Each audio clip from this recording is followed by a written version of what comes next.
නමෝ තස්ස භගවතු වරහතෝ සම්මා සම්බුද්දස්ස නමෝ තස්ස භගවතු වරහතෝ සම්මා සම්බුද්දස්ස නමෝ තස්ස භගවතු වරහතෝ සම්මා සම්බුද්දස්ස.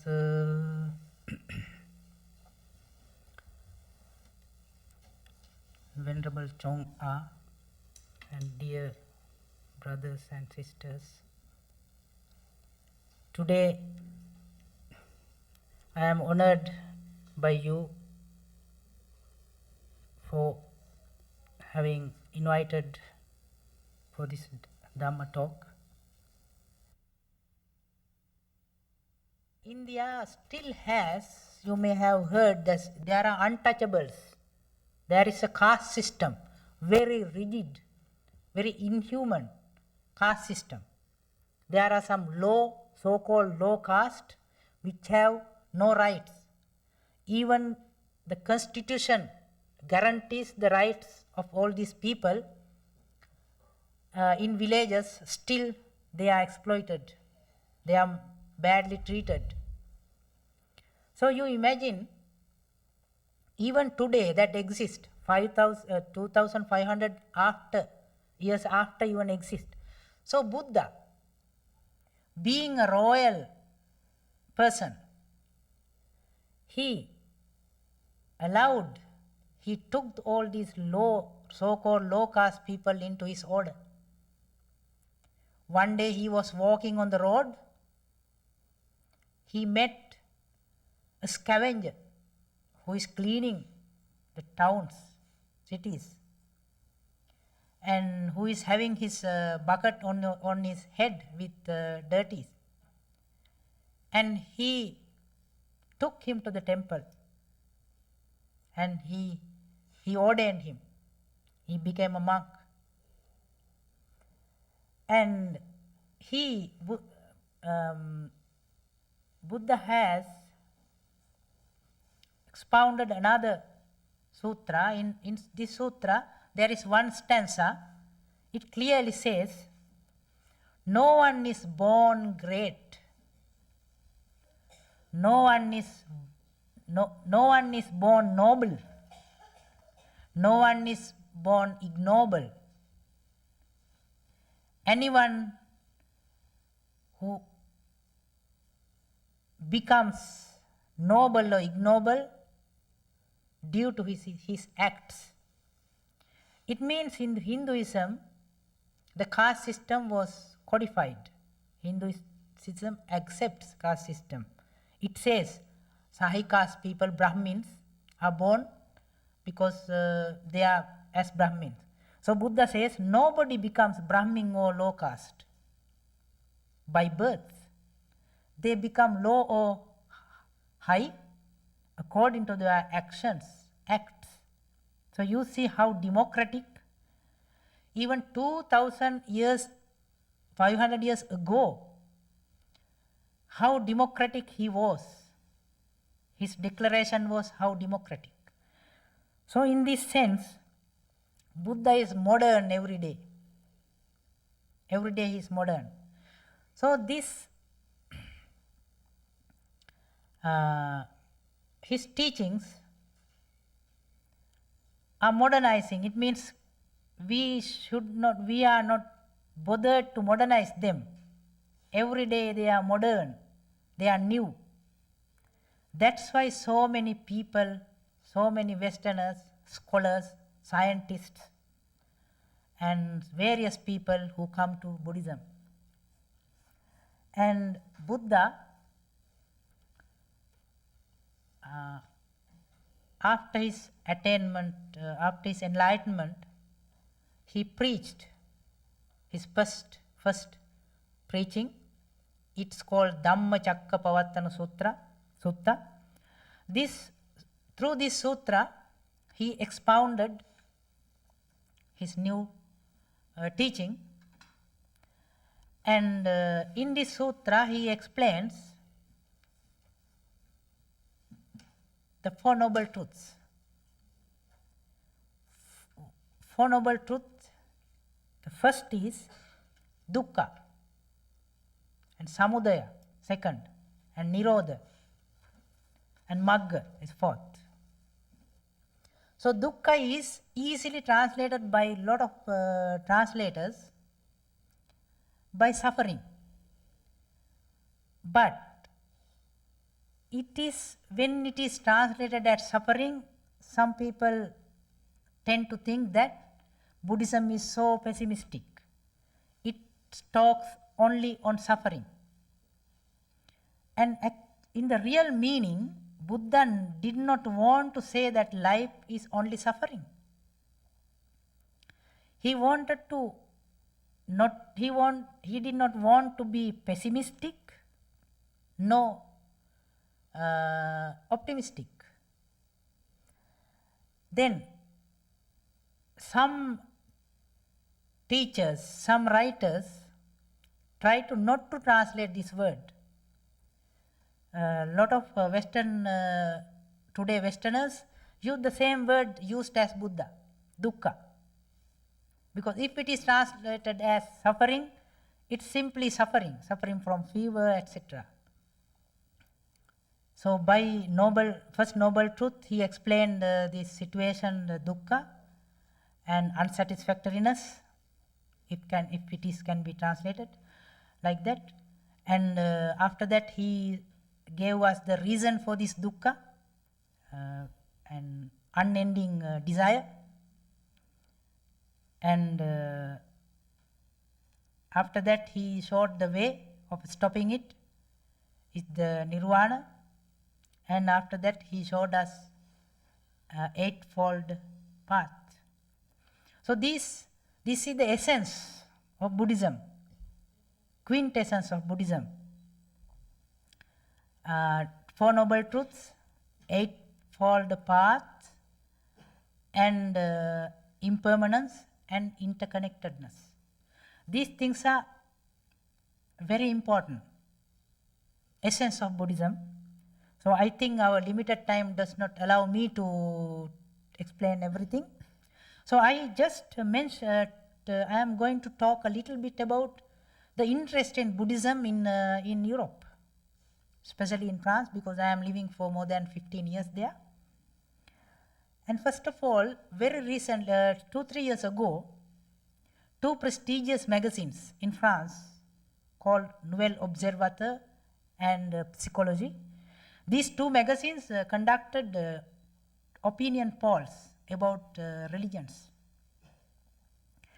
And the conclusion is 5 million people in France itself call themselves Buddhist.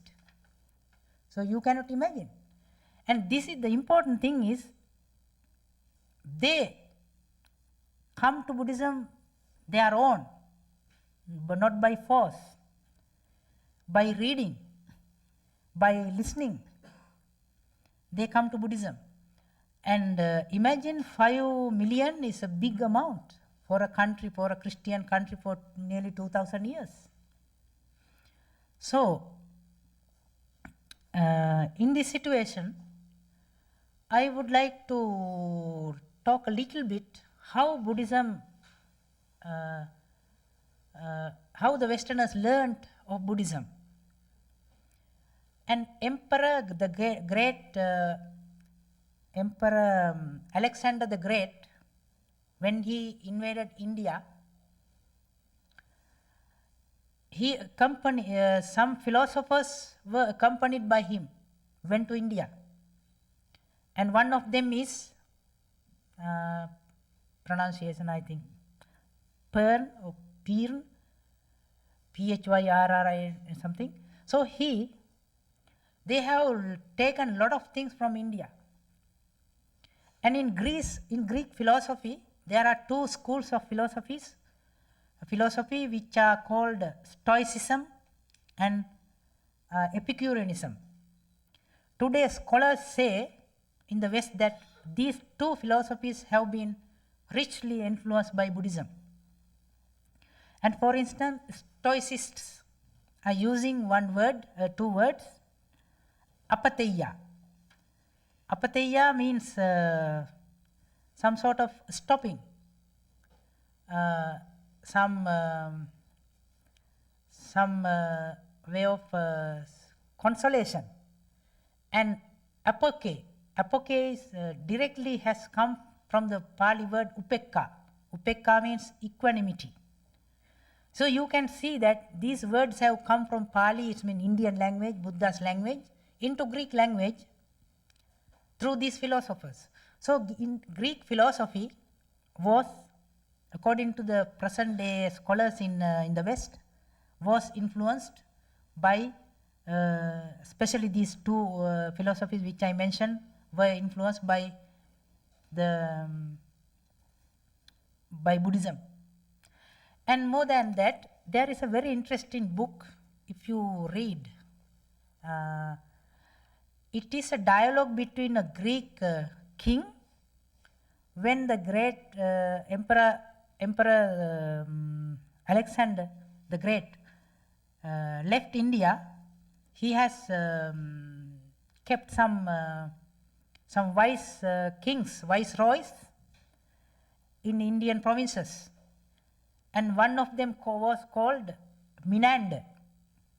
Menander had a very beautiful dialogue between with a monk called Nagasena. This book has been translated into many languages in Europe. In English you can find it. The dialogue between Menander and Nagasena. It is in Pali we call Milinda Panja. When we were small students, we had to learn it. So in this dialogue, you can see how the Greek king was very philosophical, and he poses questions to this monk. Monk answers very competently, and finally the king had to accept the monk's answers.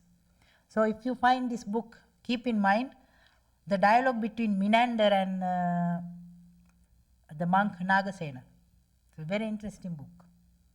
And the king asks, you say that a person dies and he is reborn.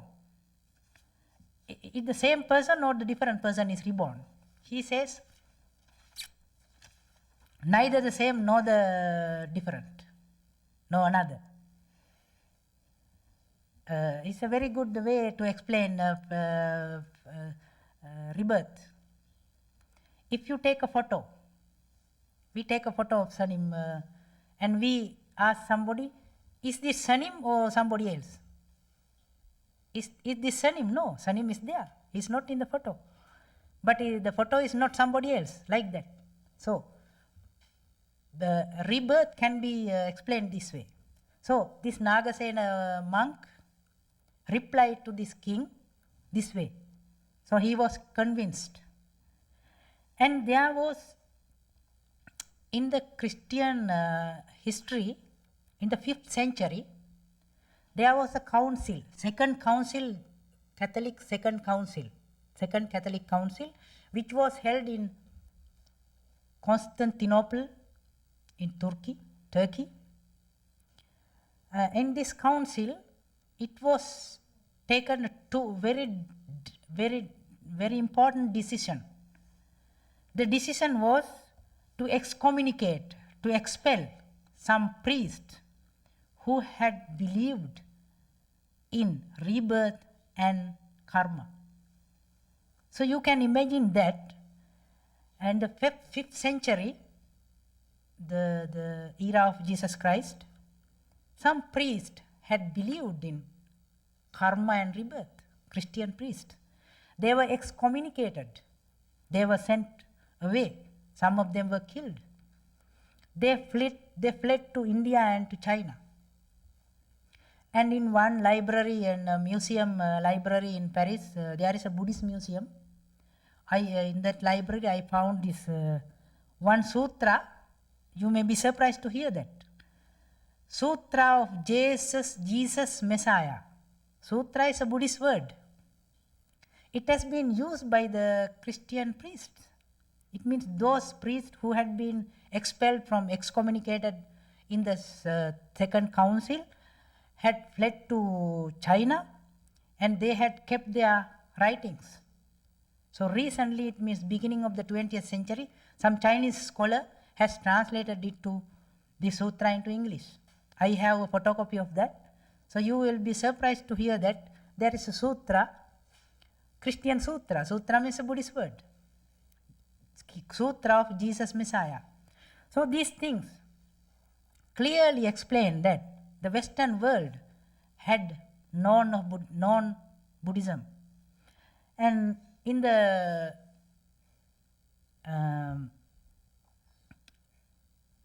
16th, 17th, 18th century, 17th century, especially Buddhism was discussed vastly in Europe, in Germany especially. And one philosopher called Schopenhauer, he wrote a lot of about Buddhism. And even Einstein, who was an ardent reader of Schopenhauer, learned Buddhism through his teachings, his writings. And some musician called Richard Wagner, he wrote an opera named Victorious Man, it means Buddha. And another writer who wrote symphonic poem called Nirvana, influenced by the writings of Schopenhauer. So this way, Buddhism was known 17th, 18th century to Europe, and a lot of scholars began to read and then write. And especially I have to mention Leo Tolstoy. You may have heard, the great sage in Russia, who wrote the greatest novel ever written, War and Peace. He is a very great writer. He's a sage. So Leo Tolstoy has written very interesting 2 articles about Buddha and karma. Unfortunately, these articles are not translated into our language because our translators are most of them are communists, so they want to hide it. So in these articles, Tolstoy died in 1910, and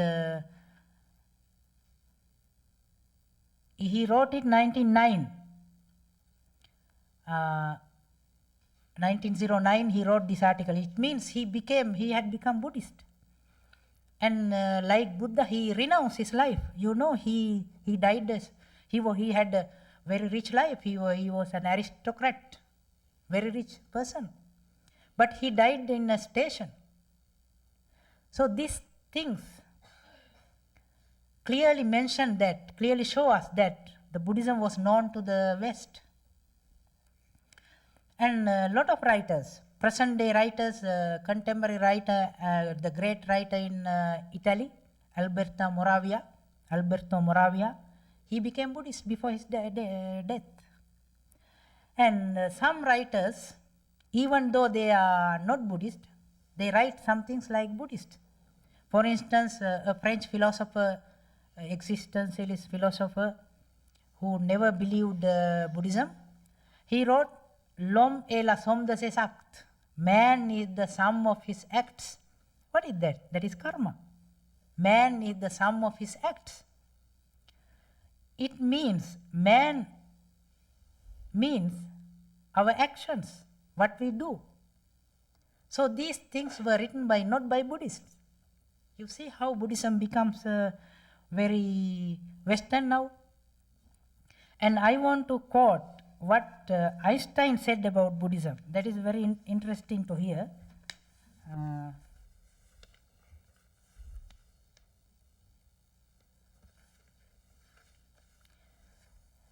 Einstein, you know, who discovered this famous theory,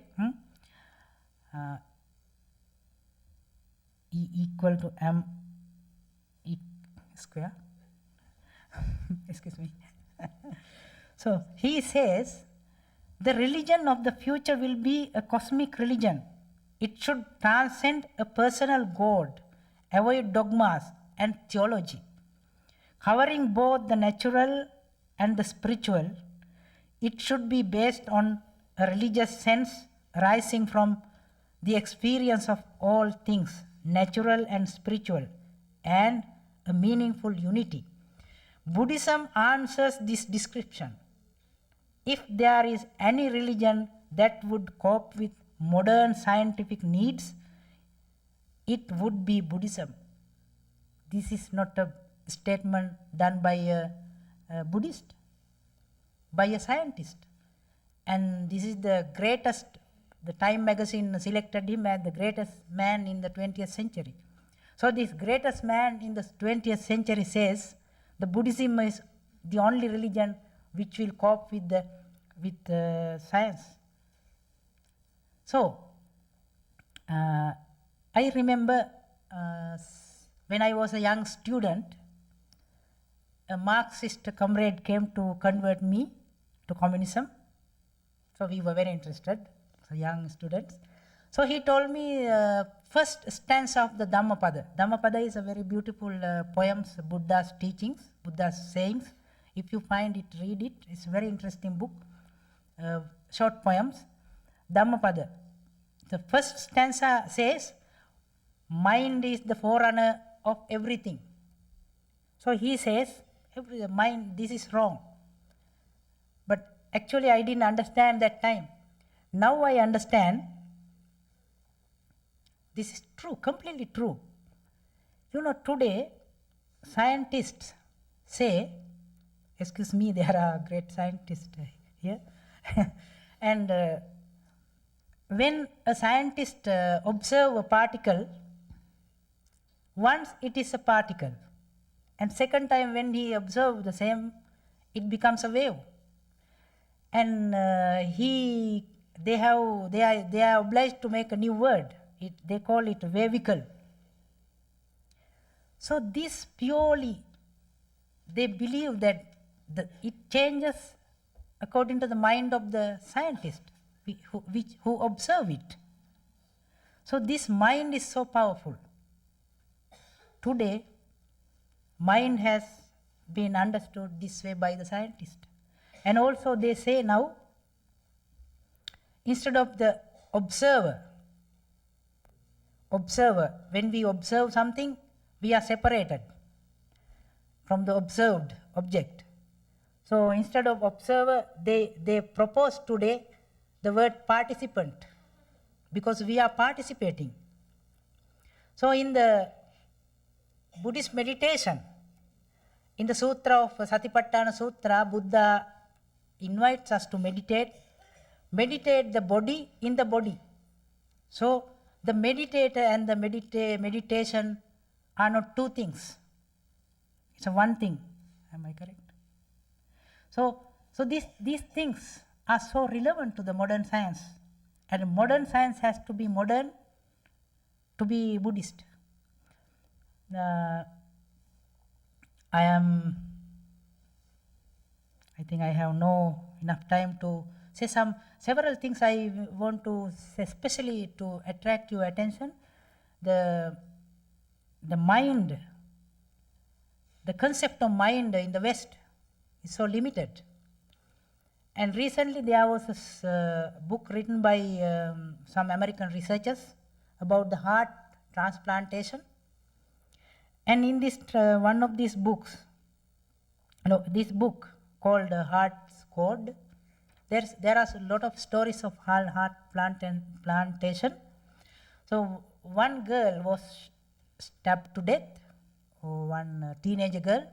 Her heart was taken to transplant to another girl. And after the operation, when this girl came to her, she remembered the killer. So this is a revolutionizing thing for the Western medicine. Western medicine did not believe that heart was other than a pumping station. Now today they say they don't know anything about the heart. It means the heart has a memory. Heart So according to the Buddhist texts, memory is everywhere in the body. Now some scientists in the West say memory is even around the body. So you see how the Buddhism is becoming so modern, so scientific. And these things I try to mention because a lot of people think that science is the great, science is the God, like that. That's why I try to draw your attention to these things. And today, the essential thing of Buddhism is meditation. And meditation, without Buddhism, there is no Buddhism. So, we have to insist on meditation. Everyone has to meditate. In the West, the new Buddhists, they especially come to Buddhism because of meditation. So in our countries, usually we are born Buddhists, so we don't bother about much to see what is in Buddhism. But so new Buddhists who come to the Buddhism are really practicing Buddhism. I have practiced with them in several centers. It is amazing to see how they are practicing. They meditate very honestly, very keen way. So we should practice meditation. Meditation, very easy meditation is breathing in and out. Of course, everyone has to breathe, otherwise what happened to us? So the thing is that we breathe, we never know that we breathe. And in one novel, a French novel is very famous, you may have it in Korean language, I am sure. Outsider, or Étranger in French, Albert Camus, and his anti-hero of the novel, he kills a man and he goes to the prison. And he sees the moon through the prison wall or window. Then only he really sees the moon. He saw moon so many times in his life, every month. But he never saw the moon. He he did not know the existence of the moon. He says that. So we are living, according to this writer, like dead persons. Although we live in this world, we are not awake. We are not aware of what is happening around us. So this is the most important thing is in Buddhism is meditation, and I think that everybody should practice it daily. And also we should not think that when we hear the word meditation, we imagine that a person is seated under a tree and in the forest like that. No. In every action, we can be meditative. For instance, if I cut my vegetables, I can be in that action. If I walk, I should walk properly. By walking, I think of something else. By drinking my tea, I am thinking something else. So unnecessarily we get tired. So that's why we have to meditate. We have to be vigilant. We have to be aware of what is happening. Then only we can one day attain the truth.